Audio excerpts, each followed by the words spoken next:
제목 같이 보시겠습니까? 하나님의 뜻, 하나님의 인도 시리즈 1 뭐죠? 누구도 모른다입니다. 신부님, 천주교의 신부님 두 사람이 오토바이를 타고 과속으로 달리다가 교통경찰관에게 이제 붙들렸습니다. 교통경찰은 이 신부님인 걸 알고서 간단한 경고만 주고 보내기로 했습니다. 에이, 아실만한 분들이 왜 그러셨어요? 달리다 사고 나면 죽습니다. 조심하셔야죠. 그래서 신부님이 말하는 거예요. 걱정하지 마시오. 예수님이 함께 타고 계십니다. 그 말을 들은 경찰이 표정이 확 바뀌더니 펜을 꺼내드는 거예요. 그럼 스티커를 끊겠습니다.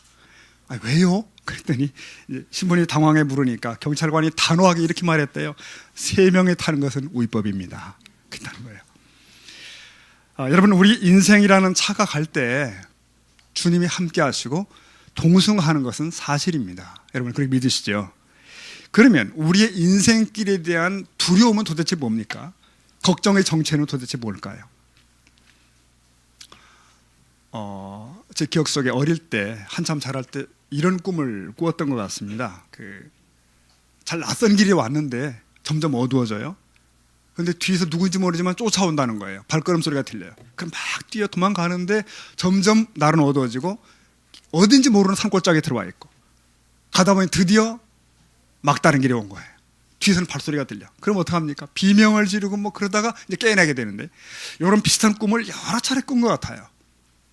어머님이 그러시더라고요. 야, 그거 한참 클 때는 그런 꿈 꾸는 거야. 이렇게 얘기하시더라고요. 자, 그렇게 이제 세월이 흘러갔습니다.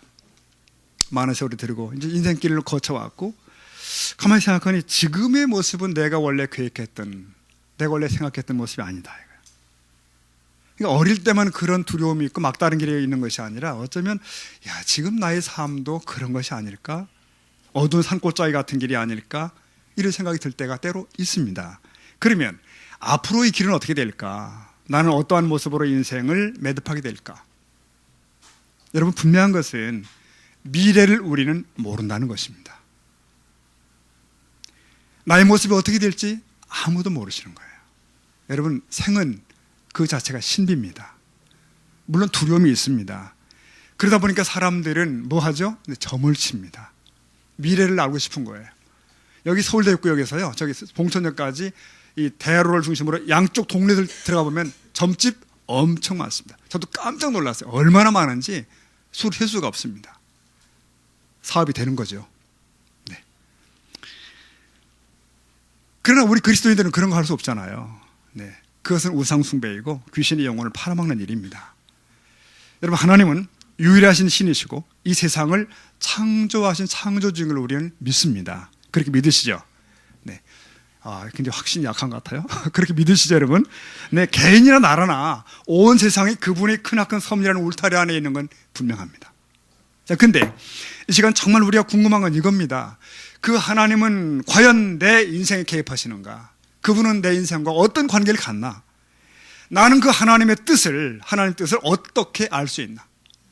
어떻게 하나님의 뜻을 따라갈 수 있을까? 그런 것입니다. 여러분, 이 하나님의 뜻이라고 하는 이 주제는 우리가 일생을 걸고도 씨름할 만한 큰 주제입니다. 앞으로 한 몇 회에 걸쳐서 이 시리즈를 좀 한번 다룰까 싶어집니다. 과연 하나님의 뜻이 무엇일까? 우리는 그걸 어떻게 알 수 있나? 그 뜻 앞에서 어떻게 살아가야 되지? 구체적으로는 우리의 장래, 직업, 결혼, 직장 이런 문제들까지 좀 다루게 될 것 같습니다. 하다 보면 이런 결과가 나오겠죠.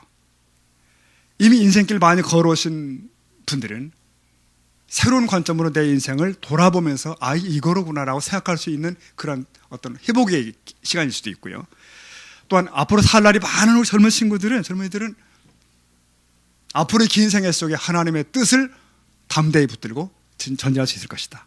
더 중요한 것은 우리 모두가 오늘이라는 현재 속에서 그 하나님의 뜻 안에 살 수 있을 것이라는 기대를 갖고 이 시리즈가 시작이 되는 것입니다. 자, 그러면 사람들은 보통 이렇게 생각하죠. 우리 인생이 뭐냐라고 생각할 때 이 암묵적으로 머릿속에 이런 생각이 있습니다. 뭔가 정해진 길이 있다 생각해요. 뭔가가. 난 잘 모르지만 이미 숲속에 난 오솔길 마냥 그 길이 있는, 미로같이 펼쳐진 길이 있는데 그게 내 인생이에요. 이런 생각을 많이 합니다. 여러분 어떠십니까? 이거 보통 이제 숙명론을 받아들이는 동양인들이 주로 그렇지만 동양인만 그런 게 아니더라고요. 가만히 보니까 이 서양인들, 기독교 문화 속에 사는 그분들도 이런 관점을 많이 갖고 있더만요. 신을 인정하지 않는 사람들도 인생은 숙명처럼 뭔가 짜여져 있다고 생각하는 사람이 많아요. 네. 그리고 누군가의 손에 의해서 이루어진다고 생각하는 이들이 많습니다. 우리가 그 은연중에 무의식 중에 하는 말 있잖아요. 팔자, 네, 팔자 소관 이런 거 다 크게 관련된 얘기예요. 내 팔자는 그런 거야 이렇게 말하는 거 말이죠. 근데 이런 식의 의식은 우리 믿는 그리스도인들도 크게 다르지 않다는 사실입니다. 어떻습니까, 여러분? 너 하나님 뜻 알아? 내 인생에 대한? 이렇게 묻고, 당신 하나님 뜻을 알고 지금 그렇게 행하는 거야? 뭐 우리 자신도 하나님 당신의 뜻을 알려주세요 이런 얘기할 때, 그럴 때 말하는 그 하나님의 뜻이란 내가 따라야 할 미래의 구체적인 길이냐 하는 것입니다. 외진 바로 그 길, 내가 찾아내지 않았는데 그 길 바로 그걸까? 하나님은 그 길을 다 정해놓고 계시고 우리가 따르도록 규정해 놓으셨을까? 따라서 그 우리의 책임은 그 길을 계속 찾아내는 것일까? 그 길을 제대로 찾고 그 길을 따라가면 내 인생은 성공이고, 잘못하면 왕이다 이거야. 축복도 놓치는 거야. 이런 생각이 과연 맞는가 하는 것입니다. 여러분, 그렇게 되면 자연히 이런 스타일의 삶을 우리가 살게 됩니다. 뭐냐면, 우리 인생길 걷다가 인생길이 갈림길마다에서 우리는 정지하게 돼요. 찾아야 되니까 정지 시간이 때로 길어지기도 하고 혼란도 가져오고, 길을 하나인데 다른 길은 틀린 길이란 말이에요. 그러니까 그 길 찾아내야 되는데 잘못 선택하면 나는 혼란에 빠질 거야, 인생을 낭비할 거야, 낭떠러지 떨어질 거야. 그게 맞느냐는 것이에요. 우리가 믿는 사람인데 하나님 갈 길 인도해 주시라고 기도하죠. 막 금식도 하는데 이게 잘못되면 땡깡이 되죠. 어떤 이들은 하나님 분명한 이번에 표징을 주셔야 됩니다 하고 잘 안 되니까 뭐 양털 갖다 밖에 내놓죠. 기도원식으로. 성경도 막 보는데 그냥 보는 게 아니라 갑자기 쫙 펴버리는 거, 아무데나 피우고 이건가 이런 식의, 하여튼 뭔가를 자꾸 기대해요. 뭔가를 찾아야 되니까. 혹시 우리 중에도, 지금 여러분 중에도 이런 비슷한 상황 속에 있는 분이 있을 수 있습니다. 이게 특별한 얘기가 아닙니다. 흔한 일입니다. 그런 문제에 직면할 때 우리는 대개 불안감에 휩싸이게 되고, 내 결정이 잘못된 것이라면 어떻게 될까? 내 선택에 막다른 길로 가는 거라면 나는 어떻게 되는 거지? 걱정, 압박감, 잠 안 오고 입맛 떨어지고 심지어 이렇게까지 갑니다. 이게 소위 전통적 사고와 같는 양태들이에요. 전통적 사고가 뭐라고요? 하나님이 정한 외길이 있고 나는 그걸 반드시 찾아야 되고 못 찾으면 큰일 난다, 이런 관점들이에요. 자, 그러면 이런 사고와 같은 문제점을 오늘 세 가지를 짚어보려고 합니다. 어떤 문제가 있는지, 만약 그렇게 살면 어떤 문제가 있는지. 이 전통적인 사고에 우리가 묶여있게 되면은 첫 번째 문제는 이겁니다. 우리가 큰 문제에만 자꾸 집착하게 된다는 것이에요. 큰 문제, 소위 큰 문제. 예를 들어 보십시다. 학생으로 치면은 어느 대학에 진학할까? 그죠? 직장, 어느 쪽으로 어떤 방향으로 갈까? 장시간 숙고하게 되고, 특히 배우자 문제 같은 이런 경우, 뭐 가정의 중대사, 그렇잖아요, 여러분. 그러다 보면 이렇게 소위 큰 문제라는 것에 내가 이렇게 매달리다 보면, 거기서 뜻을 찾으려 하다 보면은 뭘 놓치죠? 일상의 작은 문제들을 간과하거나 무시하게 되는 거예요. 예컨대 TV 프로 선택을 뭘 할 것인가, 뭐 내가 누구와 오늘 통화할 것인가, 또 뭐 자녀들을 대하는 문제에 대해서 이런 문제들. 어쨌든 이런 것들은 별로 숙고하지 않고 그냥 해버리죠. 기분대로 마음대로. 여러분, 이걸 기억하셔야 됩니다. 우리가 날마다 내리는 작은 선택이 누적되면 미래의 중요한 결과를 가져올 수 있다는 것이에요. 중요한 결과를. 그러니까 실상은 작아 보이는 결정이 더 중요할 수도 있다는 것입니다. 이해되십니까, 여러분? 어떤 교인이 예를 들면 이사를 가요 하는데 교회 결정을 쉽게 생각하는 사람이에요. 그러니까 에이 그래, 그냥 뒷전에 편하게 앉아있을 수 있는 교회, 편안한 교회 택할 거야. 근데 그 결정이 그의 남은 생애를 판가름낼 수도 있는 것이고, 심지어는 천국과 지옥의 갈림길에 서게도 만들 수 있다는 것이에요. 요지는 이것입니다. 정확하게 큰 문제인지 작은 문제인지 중요한 문제인지 덜 중요한 문제를 구분할 능력조차가 우리가 없다는 것입니다. 그게 우리에게는 없는 것이에요. 또는 내가 어느 큰 문제에 매여 있다고 생각할 때 그 고민에 빠져 있게 되면 어떤 일이 벌어지지 않습니까? 주위에 있는 것들을 소홀히 여기기 시작해요. 일상을. 내가 부모로서 가정을 이렇게 살피고 간다. 내가 학생인데 또 이런 일들을 해내야 돼 지금. 뭐 직장인으로서 주위 사람들과 이런 관계들을 이런 것들을 아주 소홀히 여겨. 왜? 나는 지금 큰 문제와 씨름하고 있으니까. 다 그렇지 않은 거예요. 그는 자기 문제에만 올인합니다. 자기에 몰두하는 소위 이기적인 삶을 그때는 살 수밖에 없게 되는 거죠. 이게 소위 큰 문제에 집착하게 되는 결과들입니다. 소위 전통적 사고의 문제예요. 두 번째 문제는 뭐냐면은 이런 사고를 가진 전통적 사고를 갖게 되면은 이 신관, 하나님관이 부정적으로 되기 쉽다는 거예요. 왜 그럴까요? 하나님은 왜 그런지 모르지만 그분의 뜻을 숨겨놓는 분이야. 그리고 우리를 찾게 하는 분이지. 마치 우리가 선상에 숨바꼭질하는 것 같은데 우리는 우리가 헤매는 모습을 그분은 즐기시나? 소위 세디스트라고 그러죠. 남 괴롭히고 즐기는 그런 분이 하나님인가? 우리 어렵게 만드셔 구경하고 계시다니 우리가 낙심되기를 원하는 거야? 뭐 이런 생각이 가능해집니다. 여러분 한번 생각해 보세요. 아기들과 하고 아기하고 숨바꼭질하는 엄마 생각해 보십시오. 엄마의 목적은 뭐죠? 아기와의 만남입니다. 찾아지는 기쁨이에요. 근데 숨는 게 목적이 아니잖아요. 근데 이 엄마가 아기가 절대 못 찾게, 아주 절대 못 찾게 깊이 숨어버리고 결국 아이가 탈진하더라까지 기다리고, 그런 엄마는 없지요, 여러분. 있으셨나요? 그런 엄마 없습니다. 찾아지는 기쁨 때문에 하는 거예요. 그게. 여러분, 하나님은 우리의 선한 아버지인 줄로 믿습니다. 우리를 곤경에 빠뜨리고 즐기시는 분이 아니라니까요. 예를 들면 하나님은 하나님은 너 대방동으로 이사하는 게 좋겠다라고 원하고 계신데 제가 모르고 신림동으로 이사했는데, 예를 들면 그런 이유 때문에 나를 곤경에 던져놓고 막 망하게 만들고 실패하게, 그러시는 하나님이 계시다는 거예요. 아닙니다, 여러분. 여러분, 신실하신 하나님이라고 성경은 얘기합니다. 나의 진정한 행복을 나보다 더 원하시는 하나님이래요. 예수님은 그래서 하나님을 뭐라고 그러셨죠? 아바, 아버지라 부르니라. 아빠, 아버지라 부른다고 말씀하셨어요. 우리가 좋으신 하나님 찬양을 부르는데, 좋으신 하나님, 좋으신 하나님, 참 좋으신 나의 하나님, 이게 단지 노래가 아니라 우리의 진정한 고백일 수 있으면 좋겠습니다. 좋으신 하나님, 그 고백. 하나님은 당신의 뜻을 숨겨놓고 우리를 못 찾고 기진맥게 만들고 허탕짓게 만든 그런 하나님이 아니십니다. 이게 전통적 사고의 두 번째 문제예요. 또 하나의 문제는 이런 것입니다. 읽어보십시오. 앞날을 내가 통제하려 욕심에 들어갈 수 있게 만든다는 거예요. 뭐가? 전통적 사고는 하나님은 그분만 하는 은밀한 길을 만들어 놓으시고 숨겨 놓으셨어. 그렇게 생각할 때 우리는 어떤 마음이 들어요? 어떻게든 찾아내야지.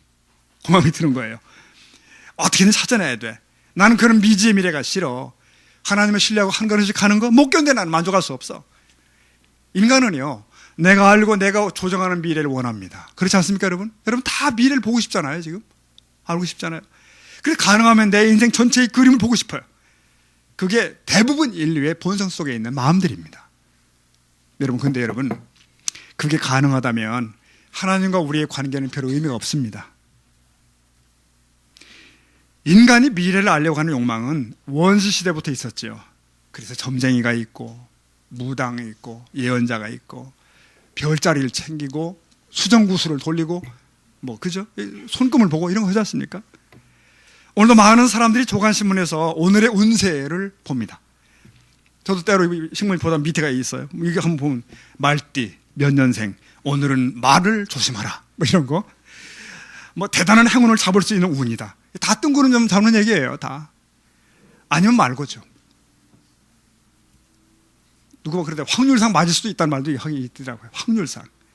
인간의 예언은 대부분 빗나가고 심지어는 의도적 속임수도 끼어들고 그렇습니다. 그럼에도 끊임없이 사람들은 점집을 찾습니다. 5만 원, 10만 원 거침없이 복채를 뒤밀죠. 슬픈 얘기지만 그 고객 중에는 기독교인도 있다 하는 첩보가 있습니다. 네. 물론 우리 교회는 없습니다. 네. 여러분, 기독교의 은사 중에 예언의 은사가 있는 거 아시죠? 예언의 연사. 그게 원래 성경이 말하는 은사, 예언이라는 것은 당시대의 사람들에게 선포되는 하나님의 뜻이에요. 그러니까 예컨대 구약의 선지자들이 이스라엘아 돌아오라, 회개하라, 돌이켜라 이거거든요. 그 예언자라고 그래 그들을. 그러니까 목사가 하나님 말씀을 풀어서 우리 성도들에게 행하는 설교도 예언의 일부입니다. 근데 이 신비주의에 몰두한 어떤 사람들은 이게 상황을 바꾸죠. 그래서 우리 개개인들의 일을 언급하면서 내가 기도해 보니 당신 이리저리 가라고 하랍디다. 내가 기도한 당신은 자녀는 이 학교를 넣어야 되고 저 직장에서 가야 된다고 이렇게 예언해버려요. 그게 맞는 것도 있지만 그 확률은 형편없는 겁니다. 대단한 예언 사역자라고 하는 분들도 절반 이상의 확률이 나오지 않는다고 그래요. 그러므로 마치 점장이 점치듯이 하는 사사로운 예언은 상당히 사적일 수 있고 또 다른 그 귀신이 장난이 있을 수 있는 방법도 그것도 농후하다는 사실이죠. 조심할 영역입니다. 성도 여러분, 그러면 나의 미래는 어떻게 되나? 한마디로 정리하면 우리는 모른다는 것입니다. 나는 알 수 없다는 거예요. 알아서도 안 된다는 것입니다. 우리 한번 따라 하십시다. 우리는 모른다. 네. 나는 알 수 없다. 네. 말씀드렸죠? 알아서도 안 된다고요. 미래를 안다면 우리는 지금이라는 시간도 결코 이렇게 여러분 보내실 수 없습니다. 불가능해집니다, 여러분. 여러분 매년 엄청난 수의 교통사고 나는 거 아시죠? 우리나라에도. 작년 우리나라의 교통사고가 어떻게 났을까 한번 좀 찾아봤는데 사망자 수가 얼마쯤 될 것 같습니까? 1년에, 작년에. 저는 한 100명, 200명이 생각이거든요. 5,092명이더라고요. 그러니까 부상자 수는 이루 말할 수가 없는 겁니다. 이루 말할 수 없고 죽은 사망자가 5,092명이에요. 이건 전쟁입니다. 전쟁으로 죽는 자보다 교통사고로 죽는 자가 훨씬 많은 것이 현대입니다. 네, 그 속에서 우리가 살아가고 있습니다. 근데 사람들이 다 자신이 다가올 사고나 사건을 다 알게 되면 어떤 일이 벌어질까요? 우리 사회는 대혼란이 벌어집니다. 우리의 일상은 불가능합니다. 우리의 궁극적 미래가 하나님의 손에 있다는 것은 은혜입니다. 믿으시죠, 여러분? 그게 은혜예요. 그것이 가려져 있다는 것은 큰 은혜입니다. 네. 자, 이렇듯이 전통적 사고가 갖는 문제가 뭐냐고요? 인생을 낭비케 만들고 하나님을 불신케 만드는 이런 문제들이 벌어져요. 그러면 우리는 어떻게 해야 되나? 이 문제에 대해서 구체적인 정리가 필요하겠지만 오늘 우리는 본문으로서 해답을 만들어 갈 겁니다. 본문의 야고보는 앞날을 결정할 때 조심하여 속단을 삼가라 말씀하면서 특별히 앞날이 어떻게 될지 확실히 알 수 없기 때문이라고 지목을 해요. 자, 보십시다. 야고보 4장 13절 보면은 들으라. 너희 중에 말하기를 오늘 혹은 내일 우리가 어떤 도시에 가서 거기서 1년을 머물며 뭐 하죠? 장사해서 이익을 보려 하는 너희들아. 14절은 같이 봅니다. 내일 일을 너희가 알지 못하는도다. 너희 생명이 무엇이냐? 너희는 잠깐 보이다가 없어지는 안개다. 보세요. 지금 야고보 앞에 이 사람들이 누구냐면 자신만만한 사람들입니다. 아마 이곳저곳을 다니면서 좌판을 벌이는 장사꾼들 같아요. 그들은 계획을 세웁니다. 요즘 인천이라는 곳이 인천이 돈이 잘 돈대. 우리 거기 가서 빡세게 1년 해보자. 그러면 최소한 배는 남길 수 있어? 확신한다. 내일 떠난다. 이런 식이에요. 그 말을 하고 있다는 것이에요. 여러분, 저들이 계획을 세우는 자체는 문제가 아닙니다. 우리는 계획을 세워야 되고 생각을 해야 됩니다. 문제는 그들의 계획과 계산 속에 누가 안 계시죠? 하나님 없습니다. 그분은 너희의 생명 자체를 다루시는 분인데 너희 생명이 안개처럼 거두어질 수도 있는데 너희가 그걸 간과하느냐 이거예요. 지금 저들은 앞으로 닥칠 일을 다 안다고 자부합니다. 내 사업은 성공해.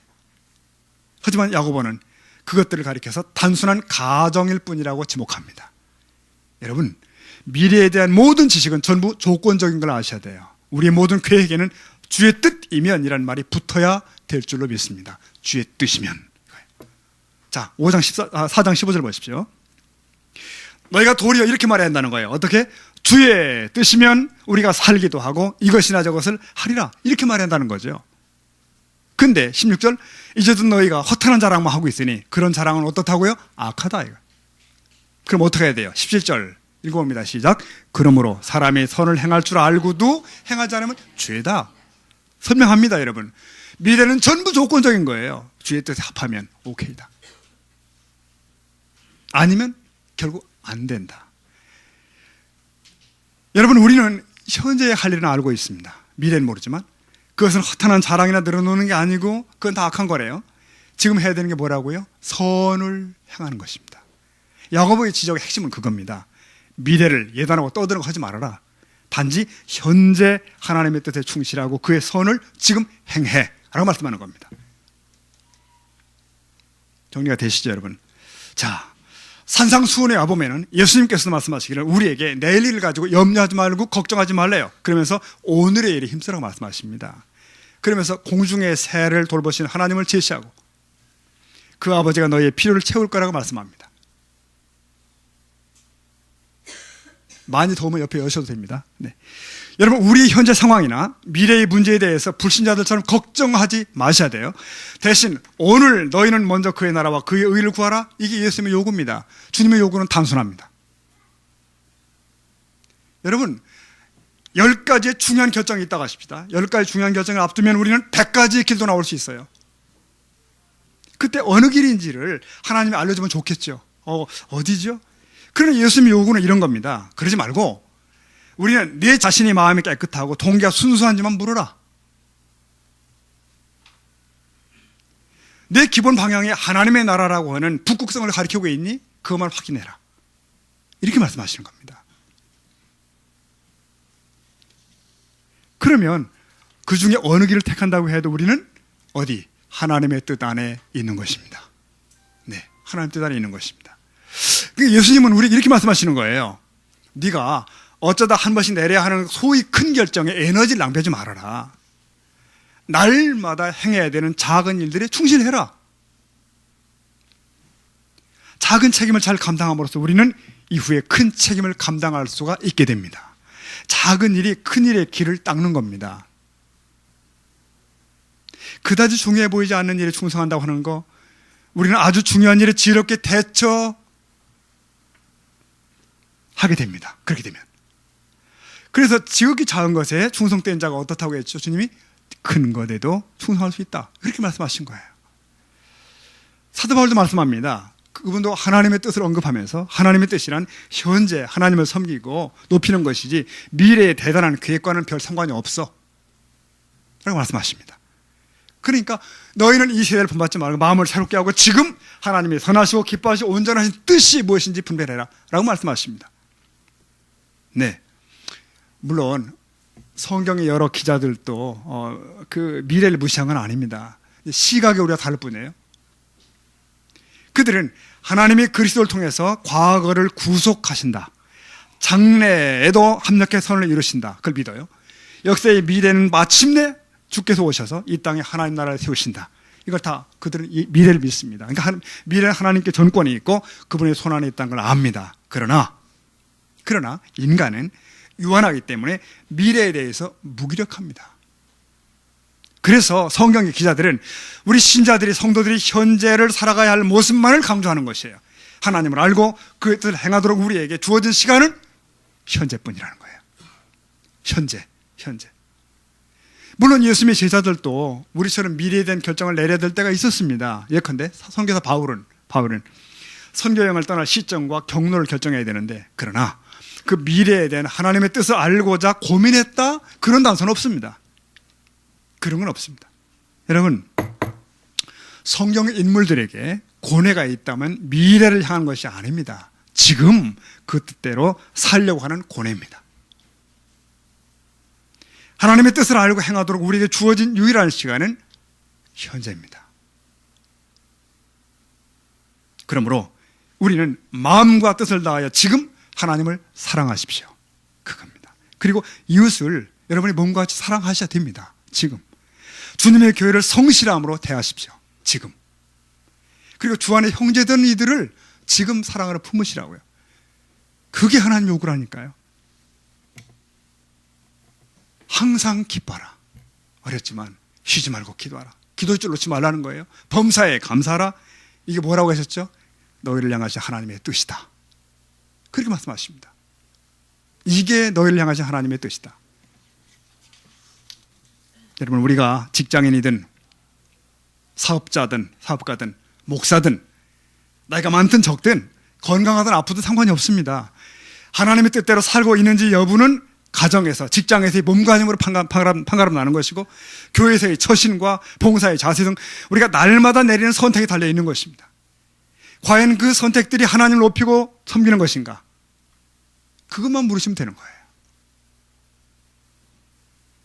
자, 하나님의 뜻을 이런 식으로 보기 시작하면 우리에게는 놀라운 자유가 주어지기 시작합니다. 네, 하나님의 나라와 그의 의를 먼저 구하면 미래에 대해서 어떤 길을 선택해도 그게 우리의 삶에 대한 하나님의 뜻이 되거든요. 우리가 취하여 갈 수 있는 길은 얼마든지 많다는 거예요. 그러나 하나님을 추구하는 한 그 모든 것이 하나님의 뜻이 될 수가 있습니다. 즉, 하나님이 우리 인생에 대해 품고 계신 뜻은 외줄기가 아니라는 거예요. 넓고도 넓습니다. 내가 주 안에 있는 한 나의 선택이 내 삶을 향한 하나님의 뜻입니다. 주 안에 있는 나에게 딴 것이 있으랴. 그런 찬송이 그래서 나오는 거라고요. 끄트머리에 내 앞길 멀고 험해도 뭐죠? 나 주님만 따라가리. 언제? 지금. 그게 미래라는 거예요. 하나님의 나라와 그 의를 구한다는 것은 하나님을 우리의 삶의 첫째로 둔다는 의미예요. 그분은 반드시 우리의 삶의 첫째가 되어야 될 줄로 믿습니다. 그렇게만 되면 갑자기 세상은 온통 가능성의 천지로 변하는 거예요. 진실로 무엇보다 먼저 하나님을 구한다면 내가 어느 길을 선택하든 우리는 언제나 하나님의 뜻을 행하고 있는 것입니다. 여러분, 갈림길 같은 상황에서도 마찬가지예요. 내가 어떻게 결정하든 하나님이 함께 하신다는 확신을 가질 수가 있습니다. 내 결정이 하나님의 뜻이 됨을 알기에 안전감을 누릴 수가 있습니다. 여러분, 먼저 하나님을 구하는 자는 하나님의 뜻 바깥에 있는 결정을 내릴 수가 없습니다. 우리는 이미 그의 뜻 안에 있기 때문입니다. 매듭하겠습니다. 네. 하나님의 뜻을 분별하며 삶을 살아간다는 건 무엇인가 하는 것은 우리 인생을 상황별로 여러 가지 문제가 나올 수 있습니다. 그런 것들은 앞으로 계속 풀어가도록 하겠습니다. 물론 하나님은 우리의 인생에 대한 계획을 가지고 계십니다. 그러나 우리는 현 순간 이미 알고 있는 그의 뜻을 행함으로써 그 계획을 이루어 가고 있는 것입니다. 문을 하나씩 열어가는 겁니다. 그렇게 인생은 누적되어 갑니다. 여러분, 나중에 세월이 많이 흐른 후에 우리는 뒤돌아보며 그 길을 보는 거죠. 내가 살아온 저 길이 하나님의 뜻이었구나. 주님이 내 인생의 생의 굽이굽이 나와 함께 하셨네. 내가 만든 성공과 성취마저도 바로 주께서 하신 것이구나. 이런 것들마저 우리가 보게 됩니다. 그날 주님 당신만이 영광을 받으셔야 됩니다 하고 아마 우리에게 씌워졌던 면류관을 그분이 다시 돌려드리는 그런 영광의 날을 기대하며 저와 여러분이 오늘을 살아가는 복된 성도가 될 수 있기를 축복합니다. 우리 말씀 생각하면서 부르면 참 의미 있을 것 같아서 우리 이 찬양을 다시 한번 부릅시다. 제가 좋아하는 찬양이잖아요. 땅끝에서인데, 땅끝에서 주님을 배우리. 그렇죠? 주께 드릴 열매를 안고 노래 안고 같이 부르시고 예배를 펴도록 하겠습니다.